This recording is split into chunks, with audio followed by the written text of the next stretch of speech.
Shalom saudaraku yang dikasihi dan diberkati Tuhan. Selamat malam, salam sejahtera buat kita semuanya. Apa kabar saudara malam hari ini?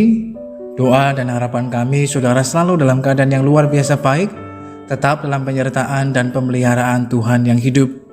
Puji Tuhan, malam hari ini berjumpa lagi dengan saat teduh dan doa sebelum tidur. Saudaraku yang dikasihi dan diberkati Tuhan, Tuhan Yesus mengingatkan kita untuk tidak menghakimi orang lain dengan takaran, ukuran, ataupun standar kita. Karena takaran yang sama akan dipakaikan untuk menghakimi kita sendiri. Dalam Injil Matius pasal yang ke-7 ayat yang pertama dan ayat yang kedua, firman Tuhan mengatakan, "Jangan kamu menghakimi supaya kamu tidak dihakimi. Karena dengan penghakiman yang kamu pakai untuk menghakimi, kamu akan dihakimi, dan ukuran yang kamu pakai untuk mengukur akan diukurkan kepadamu." Saudara yang dikasihi dan diberkati Tuhan, kita akan mencapai nilai iman percaya kita yang paling murni ketika kita memandang pada standar penilaian Kristus. Kita bisa belajar menilai orang lain seperti Yesus menilai mereka. Jika Yesus mengasihi dan tidak memandang hina orang yang berdosa, maka sudah seharusnya pun kita mengasihi orang berdosa. Yesus tidak menghakimi wanita yang kedapatan berzina menurut standar orang Farisi dan Saduki, yang juga bermotivasi untuk menjebaknya. Dia malah mengasihi dan mengampuni wanita itu, dan itu membuat perbedaan. Dia membenci dosa yang kita perbuat, tetapi sama sekali tidak membenci pribadi kita. Seorang penjual berlian dari Asia membeli sebagian besar berliannya di Eropa. Ketika berbelanja, ia memilih begitu banyak berlian. Setelah melihat begitu banyak berlian, untuk beberapa saat ia tidak dapat lagi membedakan mana berlian yang baik dan mana berlian yang kurang baik. Karena itu sesekali ia mengalihkan pandangannya dari batu-batu yang sedang dipilihnya ke cincin berlian terbaik yang melingkar di jari manisnya. Setelah memandang baik-baik berlian di jarinya, ia kembali memilih batu-batu permata itu. Dia menjelaskan dan memberikan tip kepada orang yang sedang membeli berlian di tempat yang sama, dan mereka mengikuti apa yang dikatakannya. Saat mereka mulai kehilangan kemampuan untuk menilai batu-batu mulia itu, mereka meminta izin untuk memandang berlian yang tersemat di jari pria tersebut. Dengan demikian mereka mendapatkan penilaian yang benar-benar tentang berlian yang akan mereka beli. Berlian yang terbaik, bukan yang kurang baik kualitasnya. Bukankah orang percaya seharusnya menilai seperti penjual berlian itu?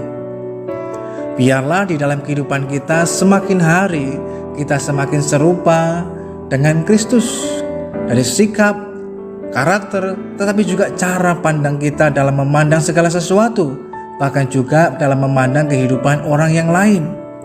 Jika kita sedang diperhadapkan dengan seseorang yang tidak sabar, suka marah-marah, kita tidak perlu menghakiminya dengan perkataan yang pedas atau menyindir seolah-olah kita sudah terbentuk menjadi pribadi yang jauh lebih baik dan lebih sabar darinya. Sebaiknya kita mendekatinya dengan perkataan yang lemah lembut serta membangun, bukan dengan sindiran ataupun kritikan yang menjatuhkan. Seumpama pemimpin, teman kerja, atau sepelayanan kita tidak setia, kita jangan menghakimi dia dan menunjukkan seolah-olah kitalah yang paling setia, kita yang paling rohani, kita yang jauh lebih baik. Namun berdoalah agar Tuhan dan mengubahnya dan membawanya kembali menjadi orang yang setia dan benar di hadapan Tuhan. Pandanglah sesama kita sebagaimana Tuhan memandang setiap kita, yaitu sebagai seorang manusia yang membutuhkan kasih karunia Tuhan, yang membutuhkan nasihat, dorongan, tapi juga masukan-masukan yang akan mengubah kehidupannya. Ingatlah, jika kita menilai manusia seperti Kristus menilai mereka, maka setiap hari kita akan semakin serupa dengan Kristus Yesus Tuhan. Oleh karenanya saudaraku yang dikasihi Tuhan, biarlah dalam kehidupan kita malam hari ini kita belajar. Yang pertama, untuk tidak lagi sibuk untuk menghakimi ataupun bahkan menilai kehidupan orang yang lain Tetapi di dalam kehidupan kita, kalaupun Tuhan mengizinkan kita melihat ada sisi yang kurang dari orang lain, atau bahkan di dalam kehidupan orang di sekitar kita, atau bahkan mungkin pemimpin rohani kita, biarlah kita belajar juga, bukan menghakiminya, bukan kemudian menilainya, tetapi kita belajar untuk hadir sebagai jawaban, menjadi berkat buat mereka, menguatkan, meneguhkan, supaya mereka dengan penerimaan yang baik, dengan kasih, mereka akan kembali lagi kepada Tuhan dan memiliki sebuah kehidupan yang baik dan benar di hadapan Tuhan. Yang kedua, kita perlu belajar untuk memiliki cara pandang sebagaimana Kristus memandang orang sebagai orang yang membutuhkan kasih karunia daripada Tuhan. Sehingga dengan jalan demikian, maka kita tidak lagi memandang orang lain yang mungkin memiliki hal yang kurang baik, kebiasaan yang tidak baik, yang tidak setia di hadapan Tuhan sebagai orang yang berdosa, tetapi sebagai orang yang membutuhkan Tuhan di dalam hidup mereka. Sehingga kita tidak menghakiminya, tetapi mengasihi mereka. Dan itulah yang Tuhan kehendaki. Lewat kasih dan penerimaan, itulah yang akan mengubahkan orang. Penghakiman bukan mengubahkan orang, tapi justru membuat kehidupan kita menjadi batu sandungan, dan orang itu tidak diubahkan, justru mungkin keadaannya menjadi jauh lebih buruk lagi. Tetapi ketika kita sibuk untuk mengasihi orang lain, kita tidak ada waktu untuk melihat, menilai, bahkan menghakimi orang lain. Tapi bila kita sibuk menghakimi, kita tidak akan ada waktu untuk mengasihi mereka. Oleh karenanya, ingatlah panggilan dalam kehidupan kita.